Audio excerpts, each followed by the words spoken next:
ভাইরা আমার, দুরুদের আমল এমন একটা আমল যে আপনার জীবনে কোনো বিপদ, কোনো মুসিবত, কোনো পেরেশানি, কোনো সমস্যা দেখা দিয়েছে, আপনি যদি দুরুদ পড়তে থাকেন, কোনো কিছু মনে আসছে না, অনেক সময় ছাত্র জিজ্ঞেস করে, ভাই পরীক্ষার হলে পড়া ভুলে গেছি, কি করবো? আমি দুরুদ পড়া শুরু করেন। আরবদেরকে দেখা যায় কোনো কিছু ভুলে গেলে তারা বলে আল্লাহুম্মা সাল্লি আলা মুহাম্মদ, আল্লাহুম্মা সাল্লি আলা মুহাম্মদ, এটা শুরু করে তারা।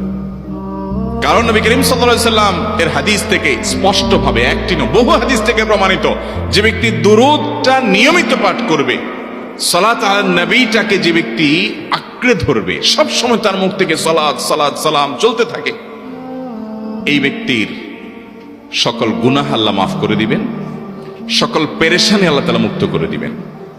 ভাইরা আমার, দুরূদের আমলটা এত গুরুত্বপূর্ণ আমল, এটা আমরা করি এখন।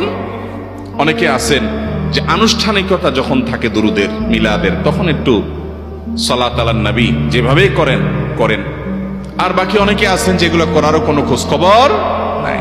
দুরুদ বেশি বেশি করে পাঠ করবো তো ইনশাআল্লাহ। সবচেয়ে শ্রেষ্ঠ দুরুদ, সবচেয়ে উত্তম দুরুদ হলো দুরুদ ইব্রাহিম, যেটা নামাজে পড়েন। আর সবচেয়ে সংক্ষিপ্ত দুরুদ হলো সাল্লাল্লাহু আলাইহি ওয়াসাল্লাম। এছাড়া নবীজির প্রতি দোয়ামূলক যে কোনো দুরুদই আল্লাহর কাছে গ্রহণযোগ্য হতে পারে, যদি দুরুদের অর্থের মধ্যে, কথা বলার মধ্যে খারাপ কিছু না থাকে। দুরুদের নামে অনেকগুলো দুরুদ প্রচলিত আছে বিভিন্ন বই পুস্তকে, অমুক দুরুদ পড়লে অমুক এত নেকি হয়, বা অমুক দুরুদ পড়লে এতবার পড়লে ওই বিপদ দূর হয়। এগুলো কোনো হাদিস নির্দেশিত না, এগুলো হয়তো কারো তাজরিবা অভিজ্ঞতা নির্ভর। কিন্তু হাদিস নির্দেশিত দুরুদ হলো দুরুদ ইব্রাহিম, আর সবচেয়ে সংক্ষিপ্ত দুরুদ হলো সাল্লাল্লাহু আলাইহি সাল্লাম।